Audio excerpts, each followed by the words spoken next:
3, 2, 1.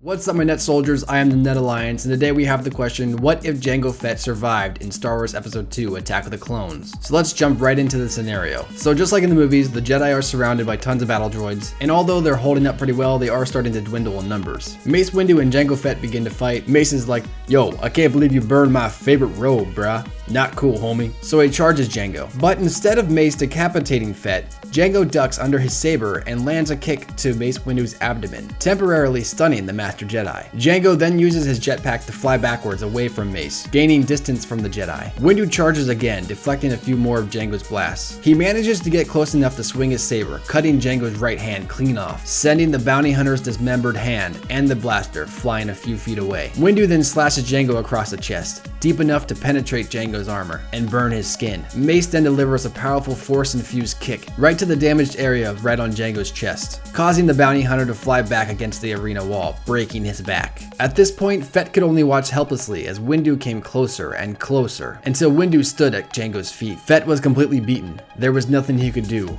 only accept his fate and embrace death. Mace lifts his blade, preparing to strike Fett down. But before he can, a blaster shot is heard close by, as Mace Windu grabs his back in pain and falls to his knees. Soon after, 2 more shots go right into the Jedi. Jango's injuries begin to get the better of him, as Fett begins to lose consciousness. While Windu's body fell limp, Fett looked to see who saved him. It was Boba, wielding his father's pistol. Boba ran to his father's side and pulled Jango out of the arena. From there, Boba would probably get his father some medical attention, and after some time, Jango would make a full recovery. But what would happen after this? Well, I feel Jango may want to leave this life behind. Not that he would kill himself, of course, but he would wish to take Boba and escape the turmoil of the recently begun Clone Wars. However, there are a few problems standing in his way. First off, the Republic know him to be working with the separatists, putting him up with the topmost wanted criminals in the galaxy. Second, Dooku has money and power, and Jango may want a piece of that power pie, and I'm sure Dooku doesn't mind keeping him around to do a little bit more of his dirty work. So for Jango, it's either escape and live in exile for all of eternity, with a massive price on his head, or stay with Dooku and fight with the separatists against the Republic. Now, I don't know which one Jango would pick, but I know he's smart, I know he's an able fighter, and he wants the best for Boba. So I reckon he'd stay and fight with the separatists. And as time would pass, Jango would eventually be established as the separatist general alongside General Grievous. From there, both generals would go on to lead their forces into many victories. But you see, Grievous was a warrior who craved glory. And if Jango kept stealing his thunder, Grievous would have to bring the lightning down on him. So while fighting on a Republic-controlled planet, I want to say like Felucia because I think that's a pretty cool planet, so we'll go with that. Grievous planned to betray and kill the bounty hunter. Now the general could have sent assassins, or even his own personal bodyguard, but he rather faced Jango by himself, and personally watched the life leave Fett's eyes. Jango and a few of his droids scouted into the lush forest. He planned on scouting out to find the Republic's encampment, but as he found out that day, Grievous had other plans. As he and his scouting party removed themselves further and further from the rest of the army, Grievous dropped down from a nearby tree branch, landing in front of Jango and his droids. Grievous, what are you doing here? Jango asks. Grievous wields his lightsabers, and in a menacing response, he says, Taking out the trash. They jump into battle as Grievous dispatches all the scouting droids that came with Jango. Jango Fett found himself alone as he fired shot after shot at General Grievous, but Grievous was skilled with a lightsaber and was able to deflect the blast right back at Jango's helmet, knocking it off his head. Jango was one incredible fighter, but Grievous was a walking lightsaber-wielding tank. Because of this, Fett used all the tricks and gadgets he had in an attempt to outdo Grievous, the most effective of which was his flamethrower, burning both Grievous's cloak and scorching some of the internal wires. Enraged, Grievous picked Fett up with one arm and threw him 10 feet away. Fett got back to his feet. Knowing that he may not make it back, he sent a message to Boba, telling his son to leave the separatists and run. He told his son he loved him. Then he looked up at Grievous. Both, beaten and injured, knew that only one of them were leaving alive that day. And after a brief taunt by Grievous, Once I'm done with you, I'll come for your son. Grievous's taunt got to Jango, and the anger began to swell within him. Fett, with his pistols and all his gadgets, and General Grievous with his lightsabers, charged at each other. Both Jango Fett and General Grievous ran at each other. Though Grievous had some of his internal wires scorched, his overall form was near the same. They came inches from each other, and he swung his blade. Jango managed to duck his head down, narrowly missing the lightsaber. He rolled behind Grievous, planting 2 blaster shots into the cyborg's back, but was then swiftly kicked in the chest, knocking him backwards a couple feet. As he landed, Grievous launched himself towards the bounty hunter, slashing his lightsabers down. Jango rolled out of the way and rocketed in the air, firing more and more blaster shots. The general dodged the bolts by running into the lush vegetation of Felucia. Fett landed and saw his helmet across the clearing. He figured if he can regain his helmet, he may stand a better chance in this fight. Jango decided to take it slow.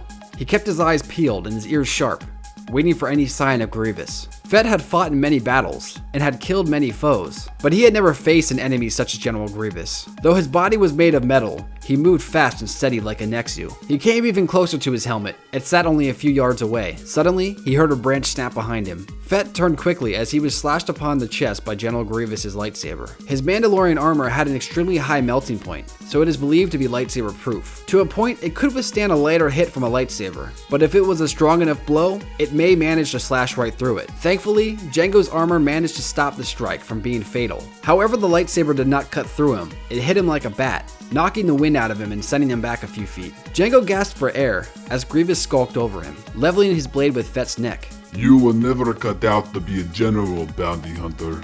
Just then, a slow-sounding whistle was heard from a distance. Grievous and Jango stopped their battle and looked at each other, then looked towards the sky. The whistle became lower as it grew closer. Fett had heard this sound plenty of times before, but it took a couple seconds for him to realize what it was. And then it came to him. It was from a Republic cannon. Jango fixed his eyes towards the sky and saw a massive blue fireball falling near their coordinates. Both generals tried to move, but it was far too late. The blast landed only a few feet away from them, setting a massive cloud of plasma and fire that engulfed them both. And that's it for this video. See you guys at part 3. Bye. Just kidding. I bet you guys are a little salty. Sometime later, Jango awoke in a Republic medbay. He stood to his feet and walked to a mirror. What he saw disgusted him. Half of his face had been burned off. Fett shielded his eyes, but soon noticed that he had received medical attention. He figured the only reason he survived was due to the armor he wore. It must have taken the brunt of the blast, due to the fact his armor is completely missing. The bounty hunter then realized that he had to get back to Boba, just in case Grievous survived as well. He snuck out of the medbay and found a speeder. He then left the Republic-controlled area and headed for the separatist territory. Upon his return, things seemed relatively normal. In fact, it seemed as though Grievous did not return either, for had he, the battle droids would have killed Jango on the spot. He took a transport back to the capital ship. In his head, he was tired of war. He was just going to grab Boba and leave forever. Upon the ship, he did just that. Jango and Boba packed what they could. He equipped his secondary armor and headed for their ship in the cruiser's hangar. They prepped their ship as Boba saw Grievous enter the hangar from outside the window. "Keep the ship ready," Jango said, leaving the cockpit. Grievous was still damaged. He only had one arm remaining, but besides that, he was still able to walk. So Fett stayed on his guard as he stood on the ramp of his ship, staring Grievous down. "I'm leaving, Grievous. I'm done with this." The general coughed. You will be hunted, and when you are found, killed. Jango's ship began to rise as he looked towards the decrepit cyborg. "You'll have to catch me first." Fett then walked in the ship as the ramp closed. Then, both Jango and Boba took off out of the hangar, soon after launching into hyperspeed, leaving the Clone Wars behind forever.